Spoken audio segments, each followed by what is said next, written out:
Big changes ahead for Baltimore City as it prepares to welcome a new state's attorney. We can still enforce the law because at the end of the day, we have to hold people accountable. The city's likely next top prosecutor lays out his plan to rebuild the state's attorney's office and curb the crime in Baltimore in an exclusive interview with FOX45 News. Howard County shaken tonight after a teenager is arrested for a murder in Columbia. I feel like parents are nowadays not paying attention to what their kids are doing. Why this incident could point to a bigger problem. Addressing a crisis in Baltimore County classrooms, school leaders talk about what they're doing to keep your students safe as videos of violent fights swirl on social media.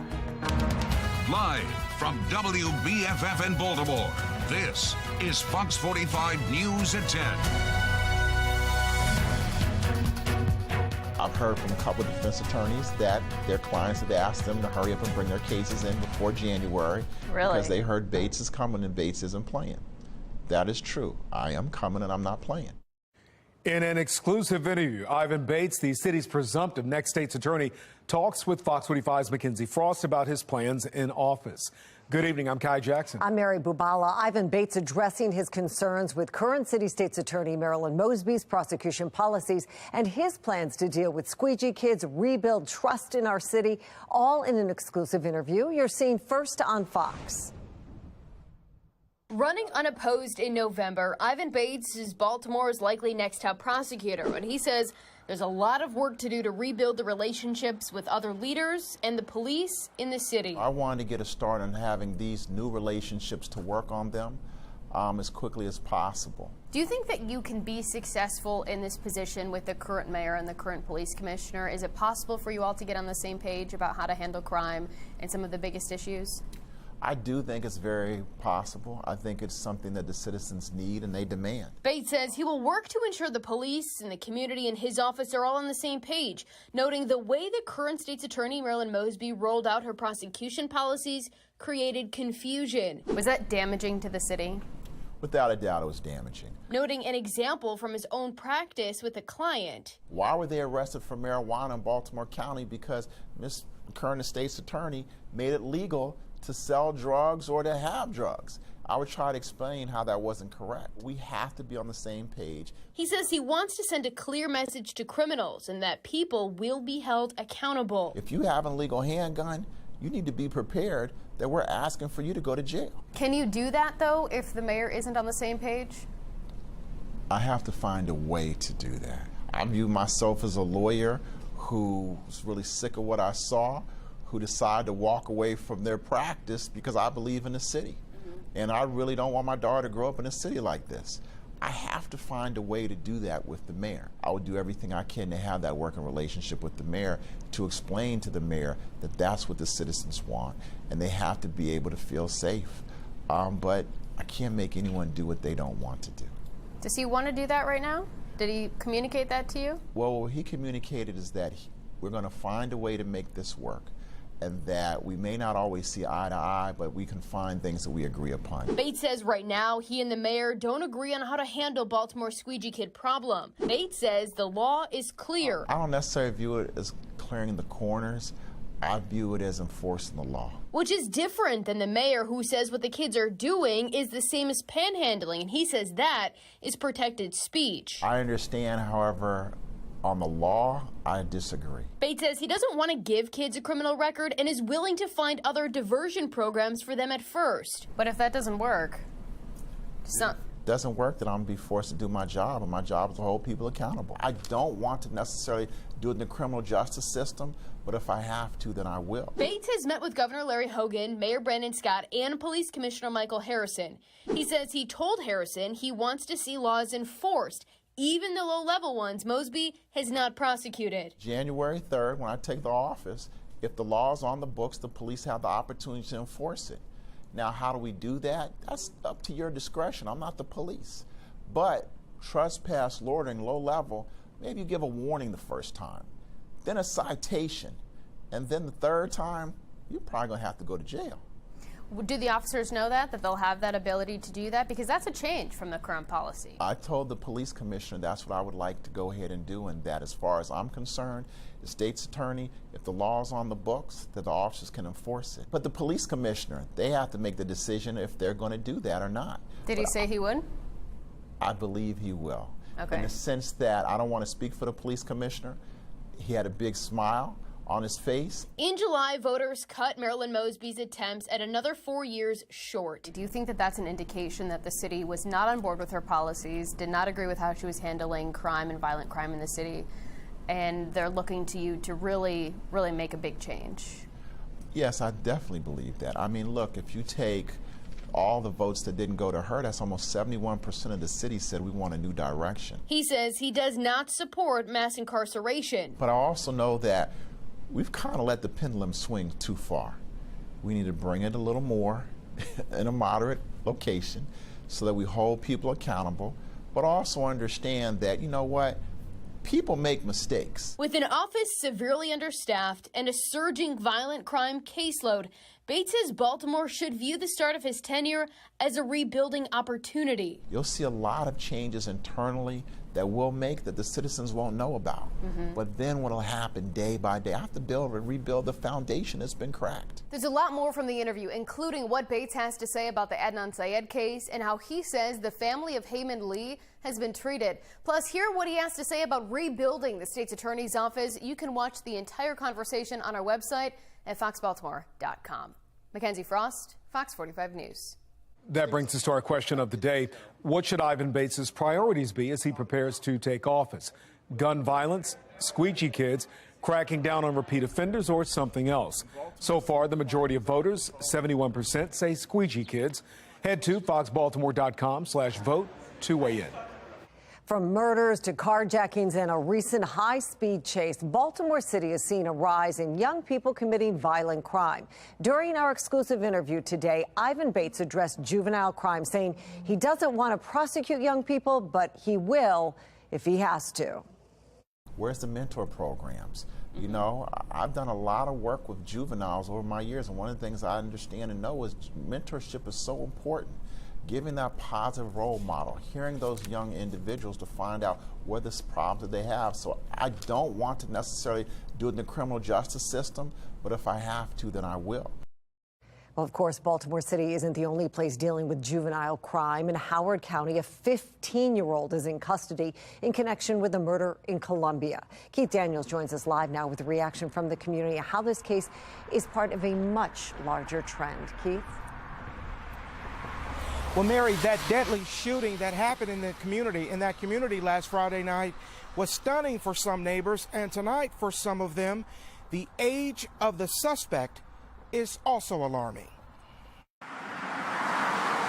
In Howard County, it's a community recovering from a deadly incident. All quiet now at the Bluffs at Hawthorne Apartments on Hickory Ridge Road. But last Friday night, a neighbor shot down, killed outside of his building.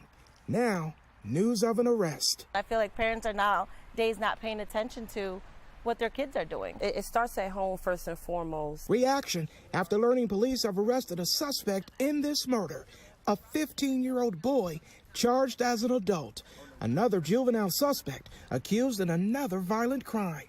No one can say for sure why that seems to be happening more and more, but neighbors here have an idea. I feel like social media, definitely the music, these kids not having any boundaries, really no discipline, no respect. The arrest in Howard County adding to the growing list of kids and criminal activity happening across the area, including Baltimore City.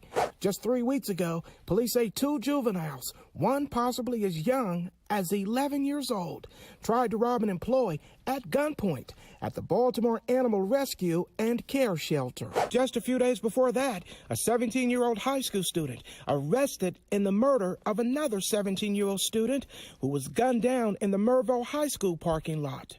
The spike in violence among teens calling recent juvenile justice reform laws into question, including one change that allows anyone under the age of 18 to have their identity sealed regardless of the offense. The juvenile justice system in Maryland right now is severely broken. It's not working. We're seeing juvenile crime skyrocket. With one of the latest incidents in Howard County. I think these days the children are just doing what they want.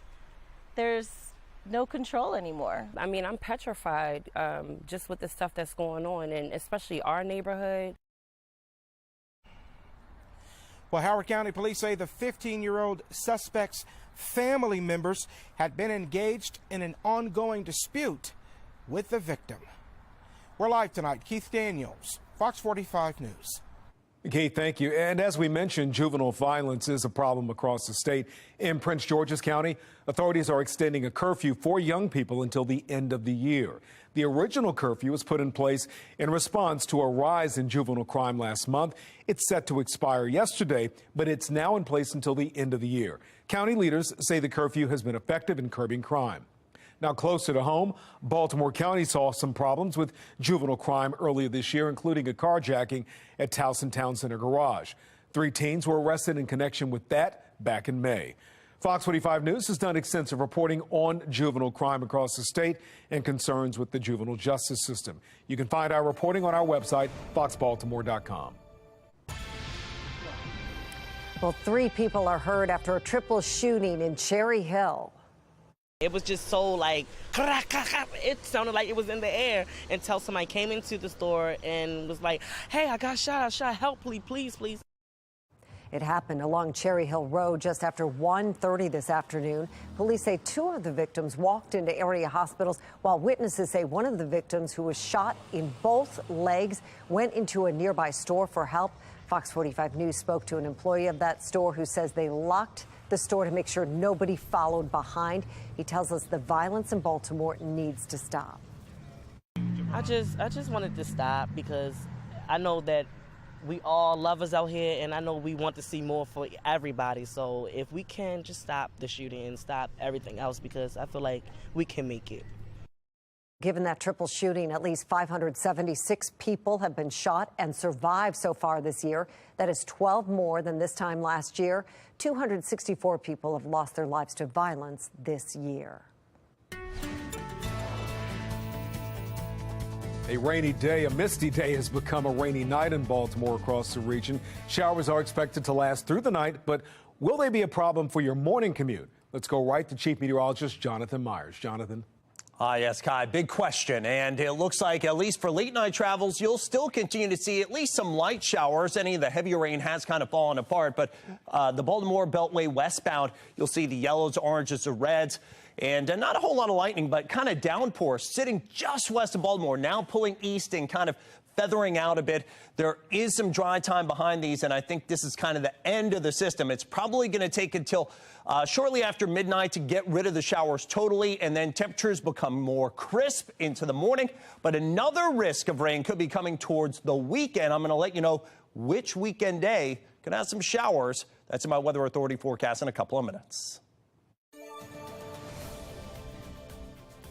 Coming up on Fox 45 News at 10, addressing the crisis in Baltimore County classrooms. How school leaders are addressing violent fights that we've seen at several county schools in just the past few weeks. Major developments in Washington, D.C. as former President Trump is subpoenaed to testify for his role in the January 6th attack. What that means and how the former president is responding. And coming up at 10:30, Democratic candidate for governor Wes Moore is pushing for electric cars. What he wants to see and why some think he should pump the brakes on the plan.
Another attempt tonight to address violence in Baltimore County classrooms. School leaders talking about school safety during a town hall tonight. Fox 45 News has seen several videos of violence and heard from many families concerned for their children's safety so far this school year.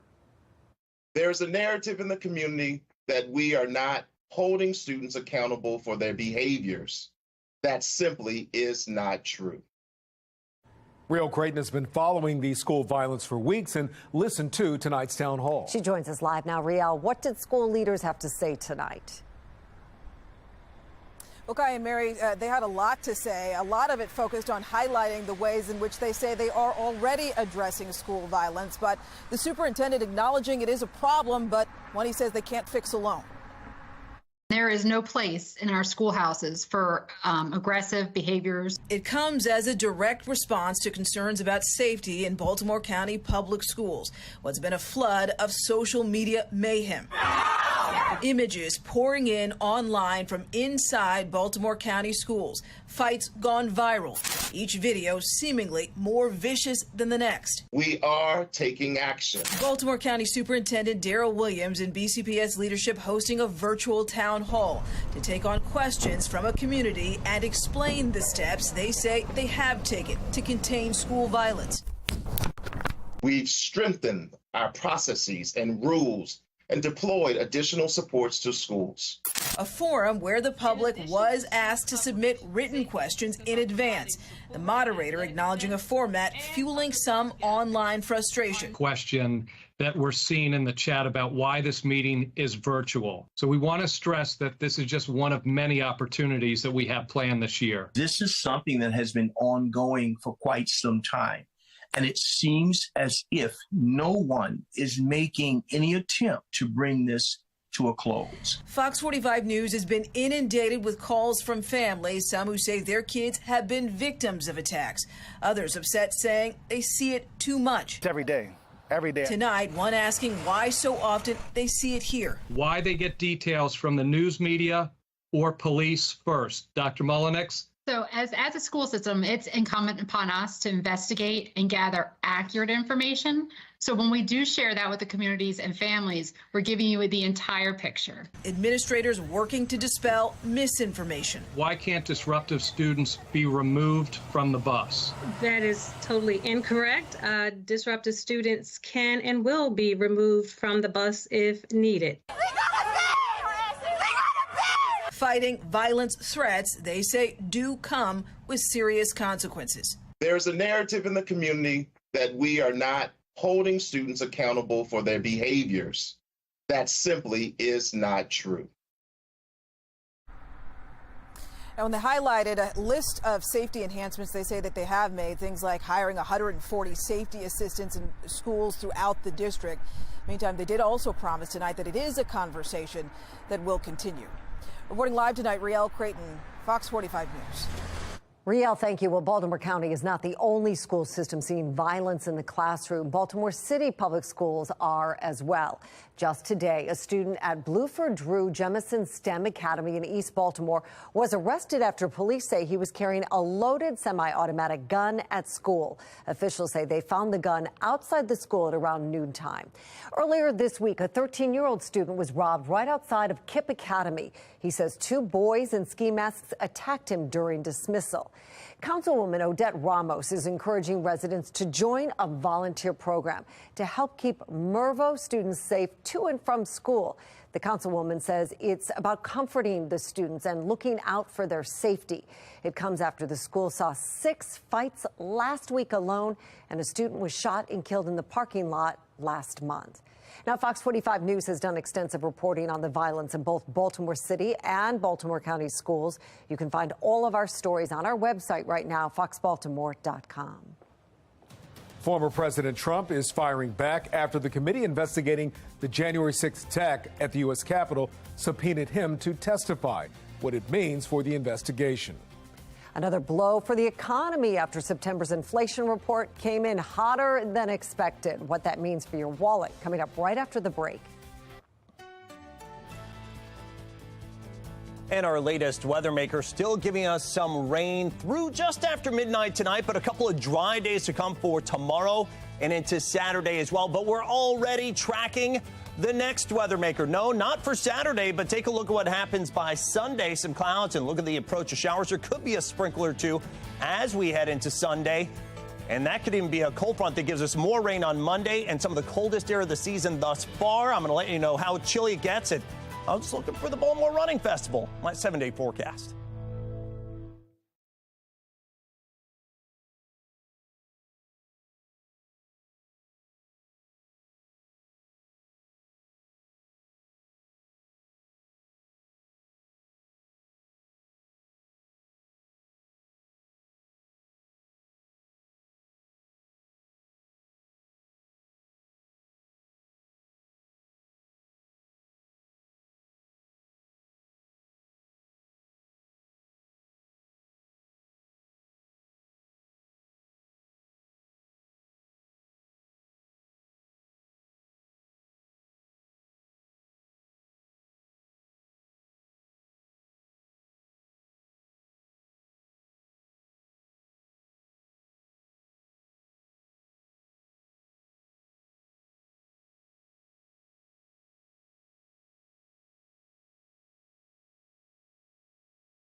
We're taking a live look from Washington, D.C. after a big day in the nation's capital. Another blow to the economy. A new consumer price index shows soaring prices, and the congressional committee investigating the January 6th attack on the U.S. Capitol subpoenaed former President Donald Trump. Now, that committee is made up of 7 Democrats and 2 Republicans. Sinclair chief political correspondent Scott Thuman has the latest on this major development. All along, the committee has been laying blame on Donald Trump for the attack at the Capitol, denying the election results and sparking that violence. Now, they are trying to hold his feet to the fire, force Trump to answer questions and defend himself. Mr. Chairman, on this vote, there are 9 ayes and 0 noes. The committee voted unanimously to formally subpoena Trump to speak under oath. That on the same day, by the way, that lawmakers laid out this very detailed case that Trump's inner circle advised him even before Election Day how to declare that he won, even if he didn't, and then how to claim widespread voter fraud, even when he was made aware that wasn't the case. Additionally, new evidence on Thursday indicated that Trump admitted privately that he lost, but of course publicly said the opposite. The need for this committee to hear from Donald Trump goes beyond our fact-finding. This is a question about accountability to the American people. He must be accountable. We are obligated to seek answers directly from the man who set this all in motion. And every American is entitled to those answers, so we can act now to protect our republic.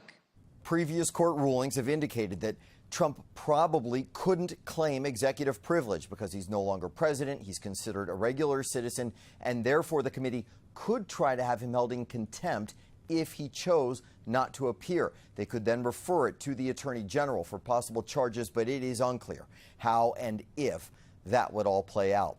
On Capitol Hill, I'm Scott Thuman. Former President Trump responded to the subpoena on his social media platform, Truth Social. In a post, he asked why the committee waited until the end of the meeting to ask him to testify. The former president writes in the post, because the committee is a total bust that has only served to further divide our country, which, by the way, is doing very badly, end quote.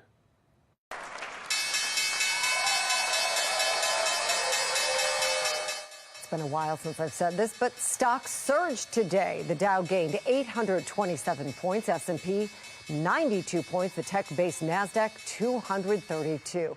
It was, though, a back-and-forth day on Wall Street after a major sell-off earlier in the day following a rougher-than-expected inflation report. Stocks did bounce back, as you see by the numbers. Investors might be expecting price spikes to ebb soon, given today's report, though. And that report revealed in September, Americans paid 8.2% more for everyday needs than they did last year. Clothing is up 5.5%, rent up more than 7%, but it is the grocery store prices. I was there today. I know it. They are really driving inflation. Overall, the price of groceries is up 13%. Continuing coverage of the gubernatorial debate, what each candidate is saying about the idea of mandating electric cars in Maryland and the impact that could have on voters. I'm Christine Frizzell in Washington, where we've just learned billions of dollars in pandemic relief given away fraudulently has been forgiven. The details coming up.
Our top story at 10:30 tonight, the debate over the future of electric cars in Maryland. It was a hot topic during last night's gubernatorial debate. That's right. Democratic candidate Wes Moore says he is for transitioning toward electric, while Republican Dan Cox wants to pump the brakes on the idea.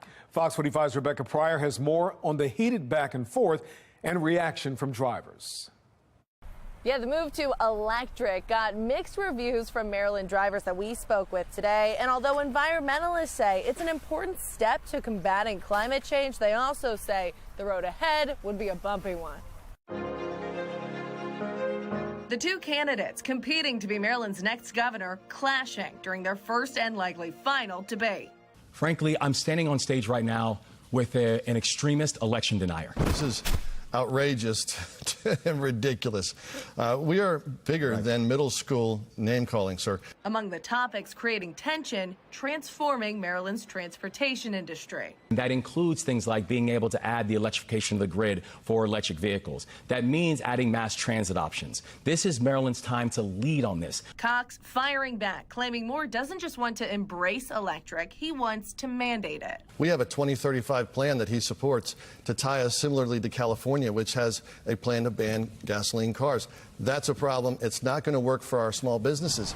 I think it's ridiculous. Molly Green says it wouldn't work for her either. I don't think we should be mandated to do anything and drive what we want to drive. Beyond the feeling of government overreach, drivers we spoke with say even if they wanted to switch to electric, the cost alone is driving them in a different direction. I just bought this less than a year ago, and the price of gas back then was really high. So I considered buying it, but the cost was about $10,000 to $15,000 or $20,000 more. Even hybrid is more expensive. I would do hybrid, but more expensive to buy. According to Kelley Blue Book estimates, the average price of an electric car, $66,000. Another roadblock, ramping up production and revamping the automotive workforce. Charging stations are also limited and sometimes unreliable. However, now, 2035 is a long way away. I mean, today's 15-year-old will be 28 years old that year. And you can see how quickly electrical vehicle technology is moving. Environmental and economic experts we sat down with say the challenges ahead don't mean that the shift won't be worth it in the long run. That's our future. Electric vehicles are our future. If we make that transition along with continuing to reduce emissions from the electric power sector, then we could really end up with some vast environmental benefits. Meanwhile, back on the debate stage, Wes Moore's campaign clarifying his comments to Fox 45 News Thursday, sending a statement that reads in part, quote, "No, Wes Moore does not have a plan to mandate electric vehicles for Marylanders." Going on to say Moore believes we must aggressively combat the crippling effects of climate change. One of the ways he plans to do so, incentivizing electrification of vehicles. Now, a federal incentive currently in place that anyone can take advantage of. If you buy a new electric car, it's a $7,500 tax credit. If you buy used, it's a $4,000 tax credit. Reporting in Baltimore, Rebecca Pryor, Fox 45 News. Well, we are taking a closer look at the impact last night's debate might have on voters. On Fox 45 News at 4, we spoke with political analyst John Deedy, who says both candidates did a good job appealing to their own bases, their own supporters, but likely didn't do much to sway anybody who's undecided. I don't really think there's a lot of undecided voters that could tilt this race because both of them are really very opposite. You have Dan Cox that is very far on the right, supported the actions on January 6th, organized a bus trip to go down there and things like that, and, was very upset with Mike Pence on that day, and, also called for the impeachment of Governor Hogan. Then you have Wes Moore that is a more progressive candidate that has a lot of business experience. And I really don't think that voters are going to have difficulty picking whoever they want between A and B. They're very defined where they're at. Well, today, Governor Larry Hogan announced he has named Lieutenant Governor Boyd Rutherford to oversee the transition of power to the next administration. Rutherford will assist the incoming administration as they settle into the government house. Governor Hogan says Maryland is fully committed to a smooth and orderly transition of power. A ballot initiative this November could lead to more accountability for an advisory board that could cut down on government waste. Question 1 would change the makeup of the Inspector General's advisory board. And this is really critical because right now Baltimore City is very lucky because Baltimore City has a really good Inspector General, strong, independent. The advisory board, not so much. Not really strong and not independent at all because 6 of the 7 members have been appointed by either the mayor or the city council president. So it's purely political right now, and that has to change. The board is made up of city leaders, which, as David mentioned, some say creates a potential conflict of interest. Experts say the change would follow the IG's office to remove waste, fraud, and abuse without question of political meddling. Be sure to check out the Fox 45 voter guide for all of our reporting on the upcoming general election. You can head to our website, foxbaltimore.com/vote2022. State environmental officials could keep control at the Back River Wastewater Treatment Plant through the end of the year. The state has been at the plant since March, when it was discovered the plant was not meeting requirements. The Back River Restoration Committee says there have been noticeable improvements since the state took over. They say having the Environmental Service on site for a few more months would be a good thing. I think that's fantastic. That's what we've been hoping all along. We want to make sure that there's accountability. If the state leaves, we all know what's going to happen. It's very likely that the plant's going to go back into the same disrepair that it was in previously. The City Board of Estimates is expected to consider the proposed extension next week. We believe that every young person deserves a school with state-of-the-art technology that provides classroom and learning spaces designed for a 21st century education, and dare I say, where they have air conditioning and can drink the water. Well, Baltimore City School and elected leaders announced a plan to renovate 5 Baltimore City high schools in 4 buildings that will affect 7,000 students across the city.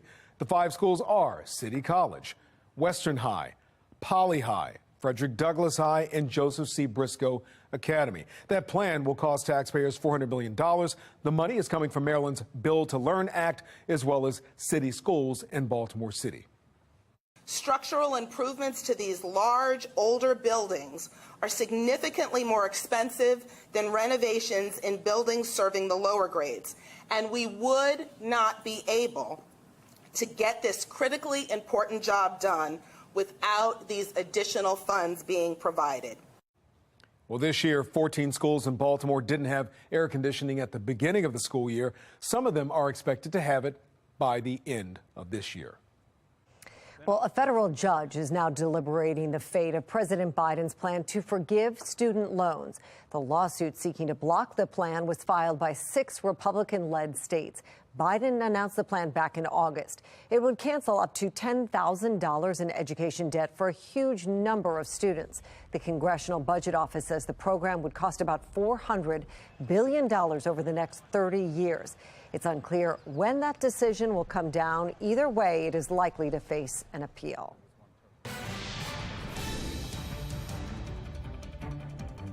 The federal government gave out $800 billion in the form of loans during the height of the pandemic to help stabilize America's economy. Well, now, 2.5 years later, more than 90% of those loans, known as the Paycheck Protection Program, have been forgiven, even though tens of thousands of them have been marked as suspicious or possible fraud. Sinclair National correspondent Christine Frizzell has details.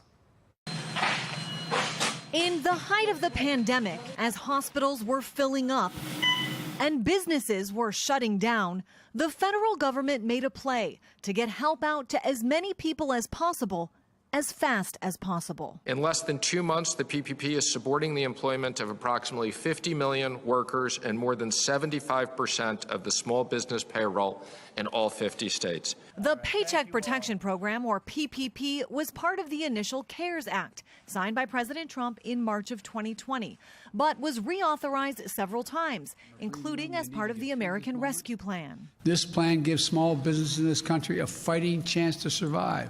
But it turns out it also gave fraudsters a chance to thrive. The Small Business Administration's own Inspector General finding more than 70,000 loans totaling more than $4.6 billion were potentially fraudulent. Everyone was put on notice at the height of the pandemic in April and May of 2020 that every single one of these higher end loans between $1 million and $10 million was going to be subject to an audit. But new evidence shows once many of the loans were flagged, they were not investigated. In a new report entitled The Great Pandemic Swindle, the Project on Government Oversight found the vast majority of loans that had been flagged were swept away in the first weeks of 2021. Open the Book's Adam Andrzejewski says the rules were clear, just not always followed. You had to have a necessary reason, a need to take the money, number one. Number two is you had to use the dollars for primarily payroll and other covered expenses. At this point, more than 95% of those loans have now been forgiven. And while the Small Business Administration says it will try to get some of that money returned, it's raising some tough questions about how to better police our tax dollars for the next emergency. In Washington, I'm Christine Frizzau. Well, the Biden administration is extending the COVID-19 public health emergency through January 11th.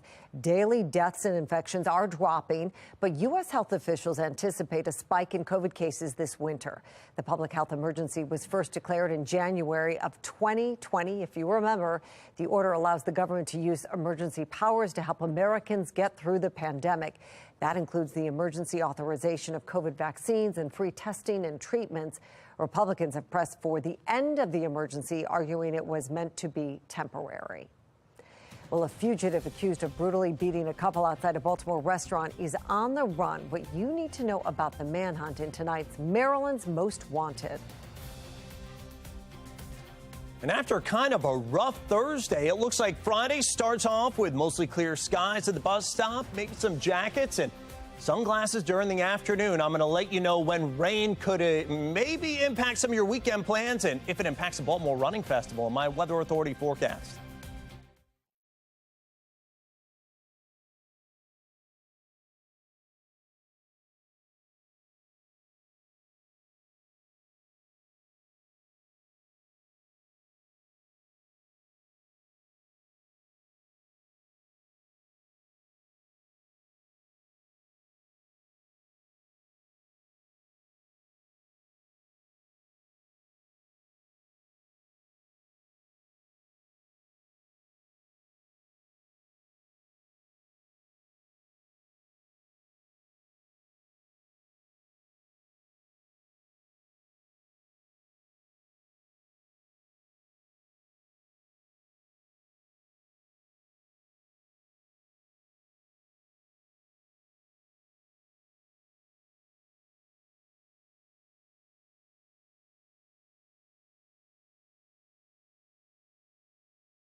All right, been a little bit of a rough Thursday, especially our morning commute. Never really panned out with the afternoon thunderstorm so much. Had too many clouds and the air stayed just a little too stable, as we call it, or a little too kind of cool, if you will.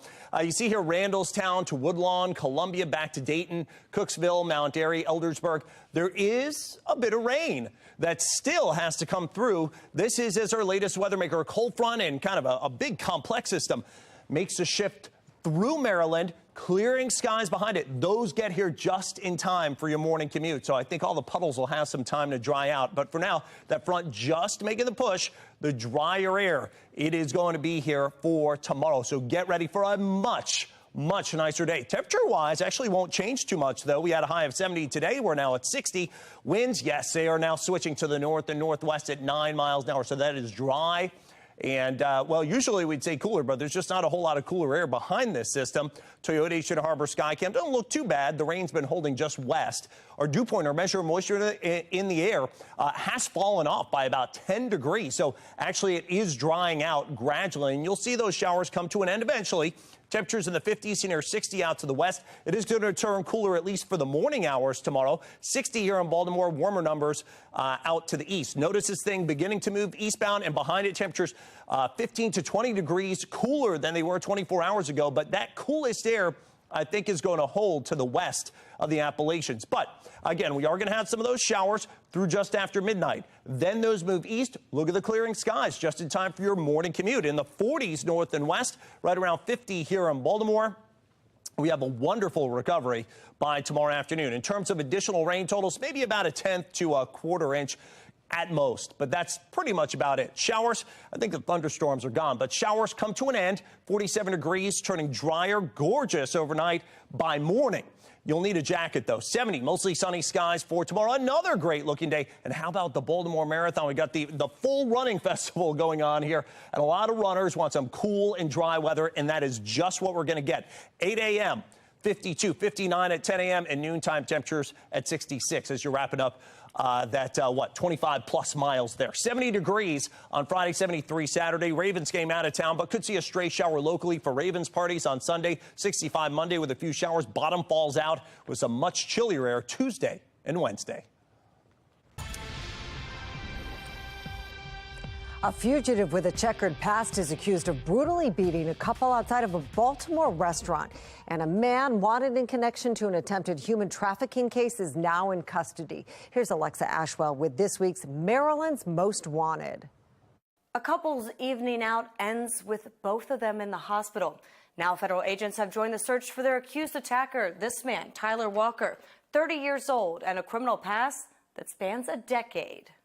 August 21st, 2022, Baltimore's Midtown neighborhood. A couple is enjoying a nice evening at a local tavern. That is, until investigators say they came into contact with this man, 30-year-old Tyler Walker.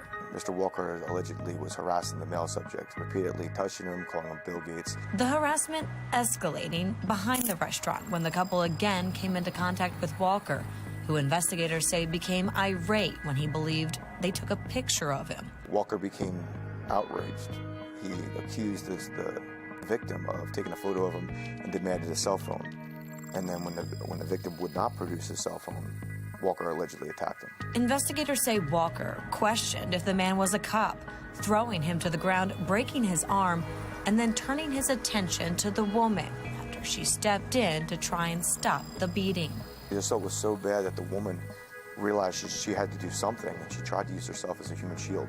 She put herself between the victim and Walker, and then she alleges that Walker actually took her and threw her with such force to the ground that she allegedly had a clump of hair pulled out of her head. Al Maresca is a deputy marshal with the U.S. Marshals Service. He says Good Samaritans stepped in and stopped the beating, but Walker managed to get away. Hasn't been seen since. Walker actually has an extensive criminal history. Maresca detailing Walker as a convicted felon with a criminal history spanning the past decade. Court records showing cases in Baltimore City, Howard, and Frederick counties, including a current open investigation involving guns and drug trafficking charges. If a subject is willing to allegedly participate in a brutal robbery and a beating for literally no reason, there's no logic behind the course of action. When there's no logic, that means that anybody could potentially be a victim. Unpredictably dangerous. Investigators trusting Walker must be brought to justice. Take a good look. Walker stands at about 5'10" and weighs approximately 180 pounds. Investigators believe he's likely still in the Baltimore region, including possibly parts of Howard County. It's a disturbing case we brought to you on Maryland's Most Wanted, the possible attempted human trafficking of a child right here in Baltimore. A man wanted in connection to that investigation is now in custody thanks to you. According to the U.S. Marshals Service, a viewer recognized Ramon Ruiz on Maryland's Most Wanted and led federal agents to where he had been staying, a home in southwest Baltimore. Ruiz is accused of sexually assaulting a 14-year-old girl inside a home in Brooklyn earlier this year. His wife, investigators say, took in the child after she ran away from home and, according to court documents, was planning to send her to another man across the country. The wife was arrested, but Ruiz remained on the run until now. Within 48 hours, they had surrounded that person's house and eventually took this individual into custody. Where was he? So he was over in the area of Marborn Avenue, Baltimore City. He had been hiding out under the radar for a while there. Obviously had family ties in the community, and he thought he was going to get away with it. But in this case, a concerned citizen gave us the information we needed to bring this individual to justice. If you recognize any of the fugitives on our board, including Walker, wanted in the brutal assault of this couple, you're asked to contact the U.S. Marshals Service. The tip line number right here, 1-877-WANTED-2. Or you can contact Maresca directly. His number right here, 202-819-5058. Remember, you can always remain anonymous, and you could earn a reward. I'm Alexa Ashwell, and this is Maryland's Most Wanted. Well, new tonight on the late edition, a federal investigation into Elon Musk, the new question marks surrounding his Twitter deal. Fox 45 goes one-on-one with the presumptive next top prosecutor in Baltimore, what Ivan Bates feels are key issues plaguing the city. And the Ravens running back room hasn't been 100% healthy in over a year. Why that trend could be a thing of the past. That's ahead on Sports Unlimited.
Welcome back. Justice Hill. Hill practiced Thursday for the first time since injuring his hamstring in the loss to the Bills.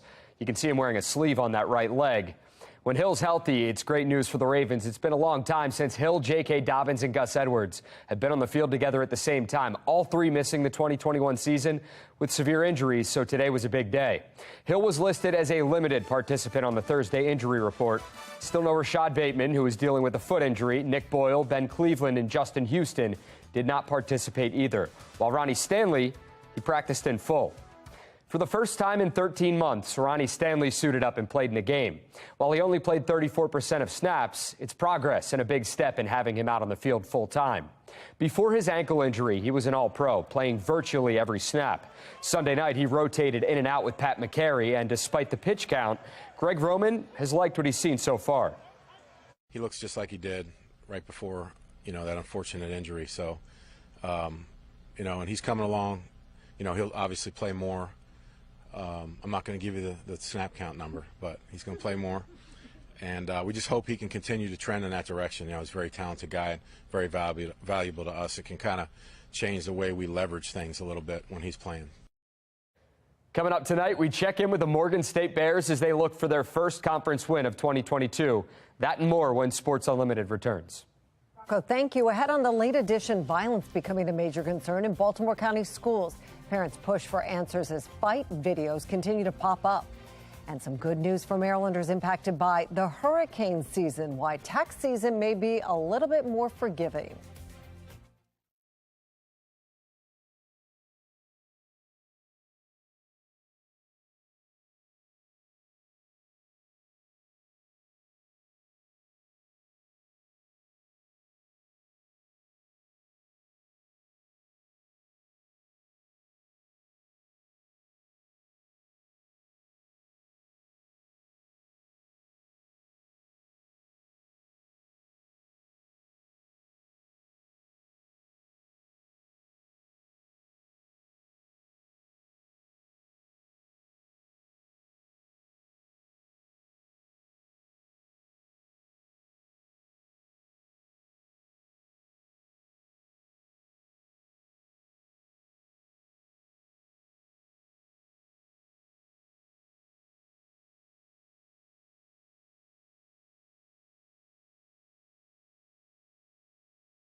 Well, some extremely cute landscapers will be put to work at the Wyman Park Dell in North Baltimore on Friday. After a year hiatus, the Goats on the Slope program returns this week with a herd of goats being brought in to manage the vegetation, weeds on the BMA slope. Prosperity Acres, a farm in Calvert County, will provide these goats. The public funded the project through a GoFundMe campaign. I feel like parents are nowadays not paying attention to what their kids are doing. A 15-year-old boy, the suspect after another shooting in Howard County. Why this incident could point to an underlying problem.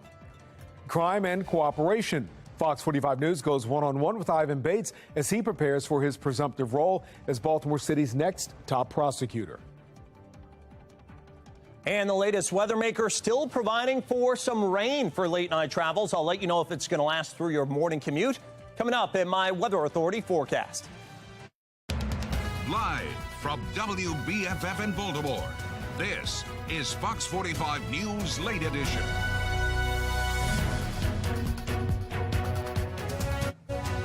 Good evening, I'm Kai Jackson. New faces are on the Maryland ballot this November, from the governor's mansion to the courtroom. Ivan Bates is running unopposed to be Baltimore City's next state's attorney. He sat down for an exclusive interview with Fox 45, saying he'll bring a firm prosecution style to the city. I've heard from a couple of defense attorneys that their clients have asked them to hurry up and bring their cases in before January. Really? Because they heard Bates is coming and Bates isn't playing. That is true. I am coming and I'm not playing. Well, more in our conversation with Ivan Bates in a moment, but we begin in Columbia as a 15-year-old is now in custody for his alleged involvement in an apartment parking lot shooting. Fox 45's Keith Daniels has that story. Well, the deadly shooting that happened in that community last Friday night left some neighbors stunned, and tonight, for some of them, the age of the suspect is also alarming. In Howard County, it's a community recovering from a deadly incident. All quiet now at the Bluffs at Hawthorne Apartments on Hickory Ridge Road. But last Friday night, a neighbor shot down, killed outside of his building.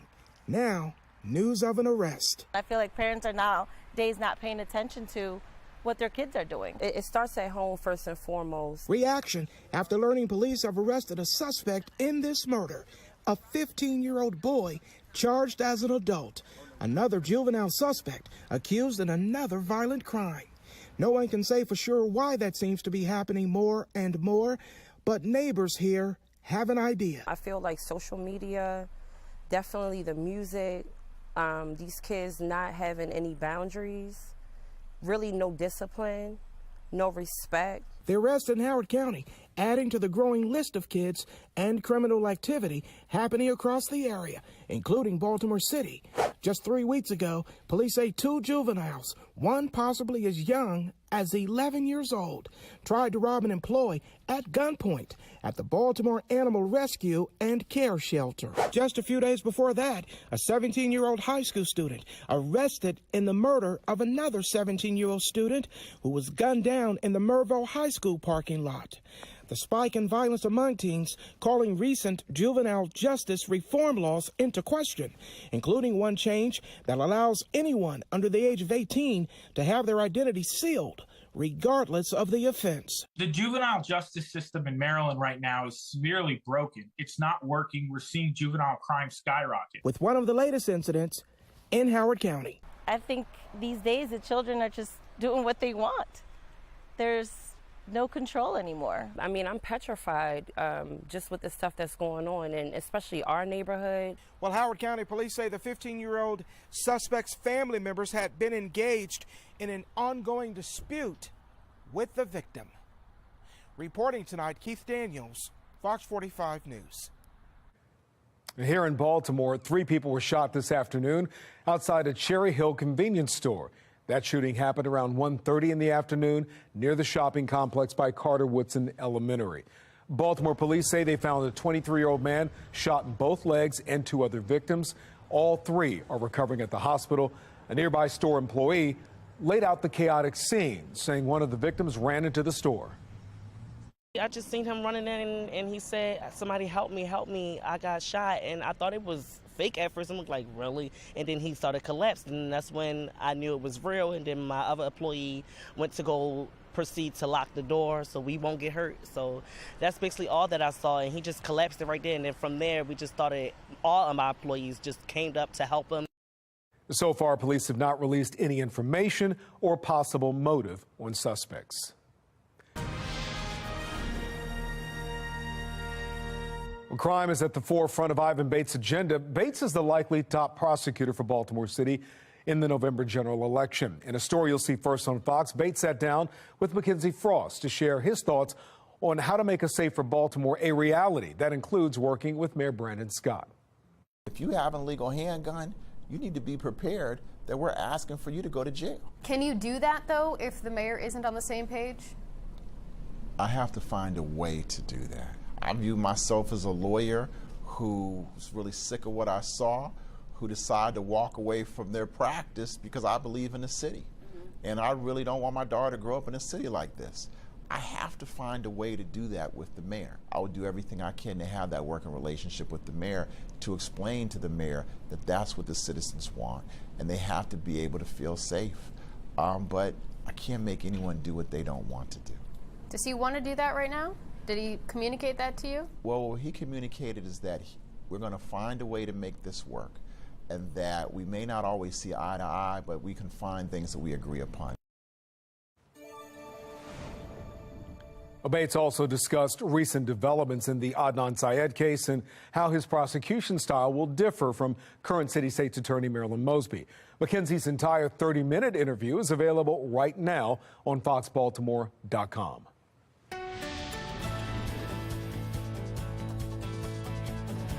All right, taking a live look right now at the Inner Harbor as we cap off a gloomy and rainy day. Chief Meteorologist Jonathan Myers is here to tell us what's in store for tomorrow. Jonathan? Yeah, we had about 5 minutes of sunshine today, and that was about it. And it was through these dark gray clouds this morning. Plenty of rain. Nasty morning commute. Tomorrow will not be the same. Notice all the light showers now from Baltimore points west. Never really got in on any of that severe weather this afternoon. You see the yellows to oranges west of Baltimore. Even that was not severe, but did have some downpours.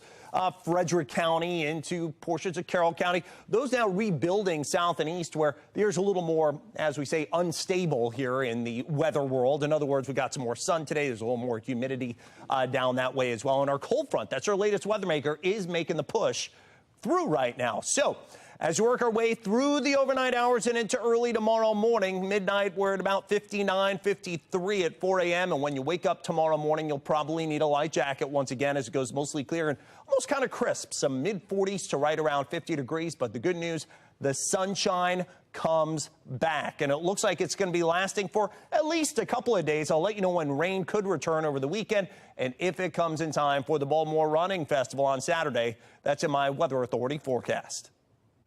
Now, a Fox 45 News alert in 3, 2, 1.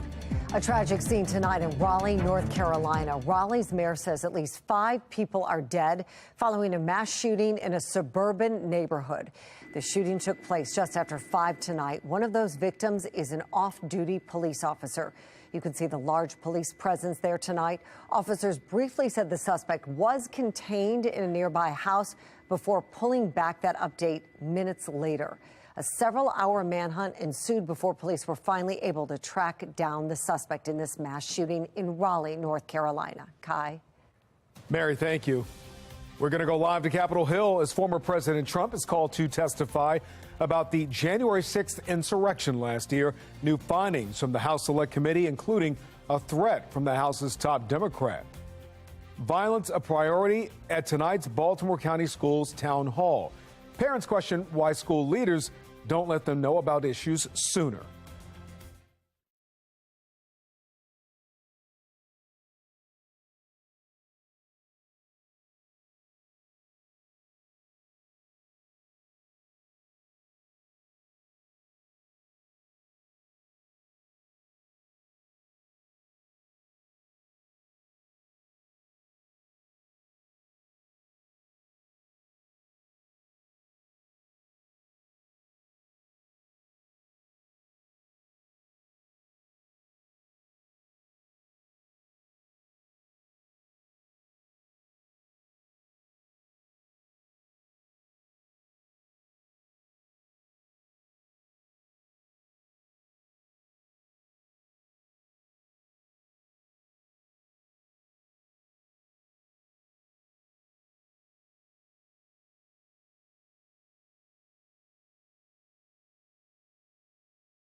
Let's go live to Capitol Hill right now following an eventful hearing on the January 6th riots.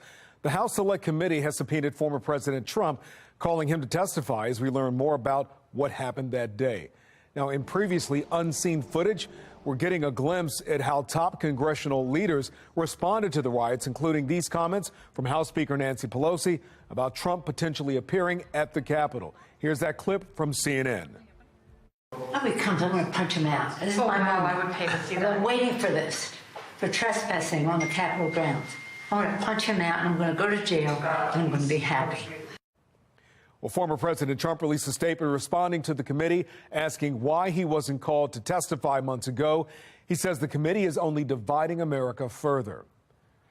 Parkland, Florida shooter Nicholas Cruz will not be sentenced to death following his role in the 2018 massacre at Marjory Stoneman Douglas High School.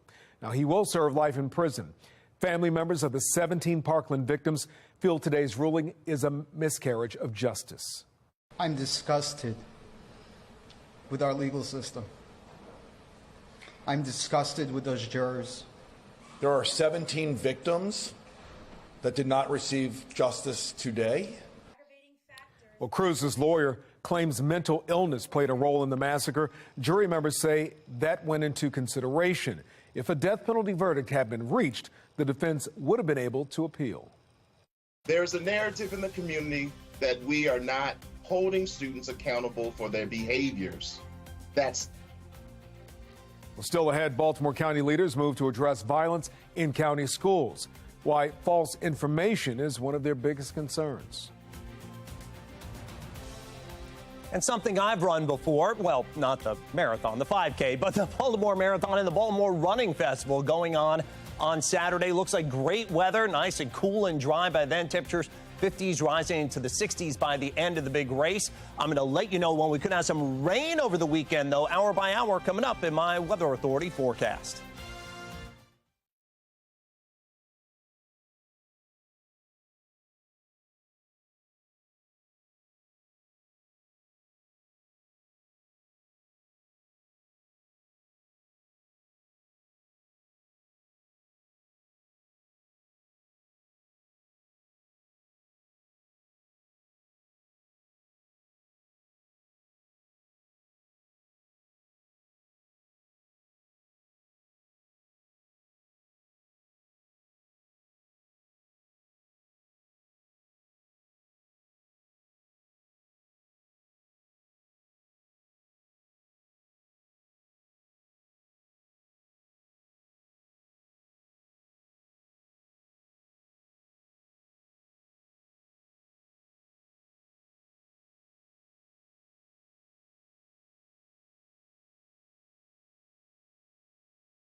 Baltimore County school leaders are taking action after a series of violent incidents inside county classrooms. Riel Creighton has been following this story for weeks and takes us through the discussion at tonight's town hall. The school leaders had a lot to say, addressing the ways in which they say they are currently addressing the issue of school violence. But it is a problem that the superintendent acknowledged, and one he said they cannot fix alone. There is no place in our schoolhouses for aggressive behaviors. It comes as a direct response to concerns about safety in Baltimore County public schools. What's been a flood of social media mayhem. Images pouring in online from inside Baltimore County schools. Fights gone viral. Each video seemingly more vicious than the next. We are taking action. Baltimore County Superintendent Darrell Williams and BCPS leadership hosting a virtual town hall to take on questions from a community and explain the steps they say they have taken to contain school violence. We've strengthened our processes and rules and deployed additional supports to schools. A forum where the public was asked to submit written questions in advance. The moderator acknowledging a format fueling some online frustration. Question that we're seeing in the chat about why this meeting is virtual. So we want to stress that this is just one of many opportunities that we have planned this year. This is something that has been ongoing for quite some time. And it seems as if no one is making any attempt to bring this to a close. Fox 45 News has been inundated with calls from families, some who say their kids have been victims of attacks. Others upset, saying they see it too much. It's every day. Every day. Tonight, one asking why so often they see it here. Why they get details from the news media or police first. Dr. Mullenix? So as a school system, it's incumbent upon us to investigate and gather accurate information. So when we do share that with the communities and families, we're giving you the entire picture. Administrators working to dispel misinformation. Why can't disruptive students be removed from the bus? That is totally incorrect. Disruptive students can and will be removed from the bus if needed.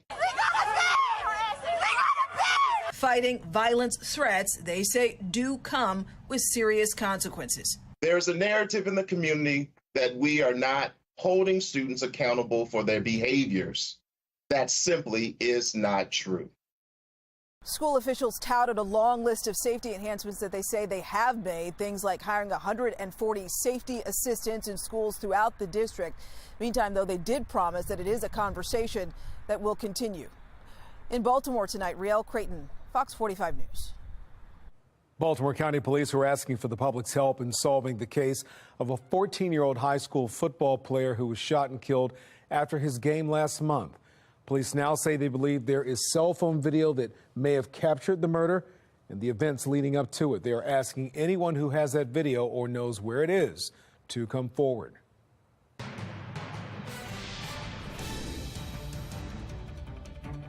Maryland Comptroller Peter Franchot is extending tax deadlines for anyone filing in Maryland and impacted by this hurricane season. Franchot says the extension applies to any victims who file non-resident in Maryland and currently live in Florida, the Carolinas, or Puerto Rico. The new deadline will be February 15th of next year. Yeah, and we had our 5-6 straight days of rain out of Ian's remnants, if you remember that a week or two ago. But now it's not Ian remnants or even tropical moisture, just some light rain that we're seeing from Baltimore westbound. If you remember, we were talking about the potential of getting some maybe severe weather out of this, but just never really materialized. And now we're seeing kind of the back edge make the approach. So I think it's another couple hours of this just kind of pesky on and off light rain, kind of sprinkle activity. The humidity is coming down. It did get a little moist today. Got a little worrisome that we kind of got that fodder or the energy, if you will, to get this stuff going. But the sun just never came out. That was kind of the final ingredient that we needed. Just didn't get it. So the showers, those will end after midnight. Then the clearing skies and much nicer weather for tomorrow. No severe threat, not even rain threat, not even a cloud threat coming for Friday. as this latest weather maker moves east. So it's time to dust off your sunglasses once again for a couple of days. 59 degrees, still stuck under clouds on the Toyota East Inner Harbor Skycam. Boy, those winds out of the northwest doing their job at 9 miles an hour. That dew point is just plummeting right now. It was in the mid 60s just a couple hours ago. That's our measure of moisture in there. The lower that gets, the better, the more comfortable, the more crisp it feels. And out to our west, we still have some clouds, still some showers, but now instead of that humid feel, it's more of a kind of a damp feel here from Westminster back to Frederick and also to Gaithersburg. 59 here in Baltimore, and it's still kind of muggy on the eastern shore, but all that shifting east behind, again, this latest weather maker, kind of a complex system, but basically a cold front coming through. And take a look, temperatures running anywhere between about 5 to 20 degrees colder than 24 hours ago out to our west. We're not going to really get in on the cold air with this, but we are going to get in on the drier air. By tomorrow morning, you may say it's a little chilly. Tomorrow afternoon's looking great, though. Now, down in the tropics, hasn't been looking so good in the Bay of Campeche. Look at all this big blow-up of a very colorful cloud cover from the Yucatan Peninsula all the way into southeastern Mexico. That is Tropical Storm Carl. Looks like that becomes a tropical depression over the next several days and rains itself out over portions of Mexico.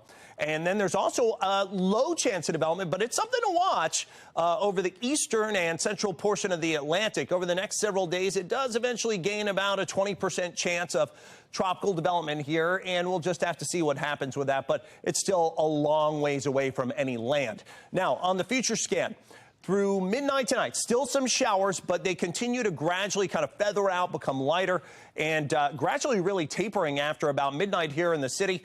Could take until about 3, 4 in the morning to get out of the eastern shore. Then the clearing skies, it's up 40s and low 50s by early tomorrow morning. We're going with a low of 47. Showers again coming to an end as we work our way through after midnight.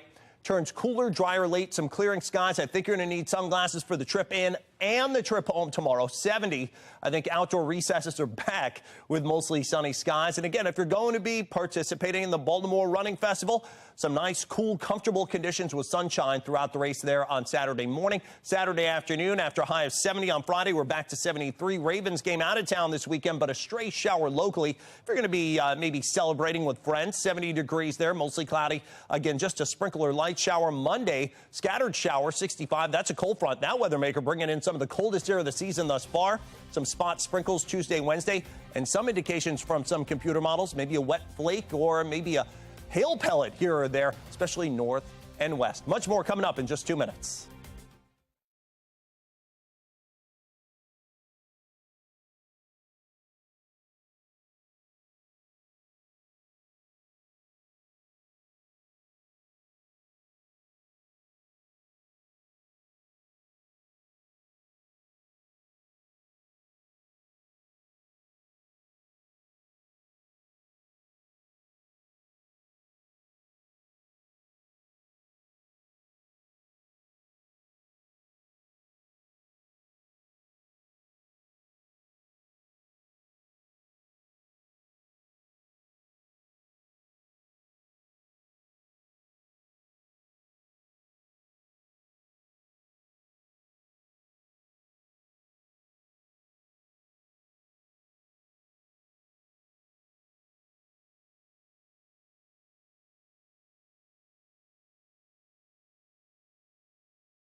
New findings highlight progress being made at the troubled Back River Wastewater Treatment Plant in Baltimore County after several reports of sewage and contaminated water for the better part of the year. The Back River Restoration Committee took another round of water samples today, just weeks after Fox 45 took a tour inside the plant. Results were encouraging, but the work isn't finished. We didn't see any of that brown, murky stuff that we were seeing inside the pipes before. So those are all promising signs, but the plant is still out of compliance as a whole. So there's still a lot wrong there. Back River Restoration Committee says some of its recent water samples have detected elevated bacteria. Baltimore City and the Maryland Department of the Environment have reached an agreement to keep the Maryland Environmental Service on site for at least another few months. Social Security recipients are primed to get their biggest payment raise since 1981. The most recent cost of living adjustment boosts payments by nearly 9%, or about $140 a month. The increase also comes as Medicare premiums are seeing a drop. MEAC football takes center stage as Morgan State and NC Central battle it out on national TV. Plus, how the third time's the charm for Patrick Queen.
That's all for Sunday Late Edition. I'm Kai Jackson. Here's Rocco DeSangro with Sports Unlimited. Rocco? Yeah, Kai, David Ajabo and Tyus Bowser were both back on the practice field for the second day in a row. Wednesday marked the 21-day window for both to be added to the 53-man roster. Mike McDonald may be in his first year as the Ravens defensive coordinator, but he knows Ajabo and Bowser very well. McDonald coached Ajabo last season at Michigan and was Bowser's position coach from 2018 to 2020. Coming back from a torn Achilles is no easy task, but McDonald is elated to have both guys back in uniform. It was jacked to see him out there, with the jersey on, the helmet and everything. And obviously Tyus and the road that he's, what he's had gone through since the last game of the season and the work that he's put in. And then obviously Ajabo in his situation, just it's not easy coming. I mean, it's such a tough injury to come back from. And mentally, just as much as physically, just the daily grind and getting to, to trust it and to believe in it and to believe in the work that you're putting in. I mean, there's a lot of work behind the scenes. So before the season even started, Patrick Queen said, quote, "It's year 3, so you know what time it is." In case you don't, in year 3 of high school and college, Queen has made significant jumps on the field. 5 games into his 3rd NFL season, Queen is currently tied for 2nd in sacks and ranks 3rd on the team in tackles. But he's not satisfied just yet. I feel like it's been ups and downs. I feel like I've been up and down. I haven't been consistent. I feel like once I be consistent, I am taking that leap. So it's just once I find that consistency, I feel like that's the leap that everybody's looking for. I think he's done a really good job. He just wants to be good so bad. That's so important to him. And sometimes, our greatest strengths are our greatest weaknesses, and sometimes he's just, I tell him all the time, I said, take a deep breath, take a deep breath and, see what the play is and then go make the tackle. I think when he does that, he plays his best, but he's playing really good football for us. I'm proud of him. Washington Commanders owner Dan Snyder is the subject of multiple investigations for alleged sexual harassment and workplace misconduct. In an article published by ESPN, Snyder allegedly told a former associate that he's gathered enough secrets to, quote, blow up several NFL owners and even Commissioner Roger Goodell. All of that information he's learned from sources as well as private investigators. A Commander's spokesperson denied those claims to ESPN. According to the Associated Press, there is no plan to vote on Dan Snyder's status as the Commanders' owner at next week's owners' meetings. Homecoming was a party, but the celebration didn't go the way Morgan State football would have hoped. The Bears fell in their MEAC opener to a winless team from Norfolk State. Damon Wilson's squad in bounce-back mode tonight. Morgan State on the road to take on NC Central, first the good. Down 2 scores in the first, the Bears get on the board. Carson Baker with a dart to Andre Crawley, and that goes for 33 yards in the score. Bears down 28-7 in the second. NC Central kicking off. Keith Jenkins Jr. feels it at the 4, makes a few defenders miss, and starts dialing the phone because that's a 96-yard house call. So we saw the good. Here's the bad. And the score got ugly. Bears fall to 0-2 in MEAC play with a 59-20 loss. That's it for this edition of Sports Unlimited. I'm Rocco DeSangro. Thanks for watching, and have a great night.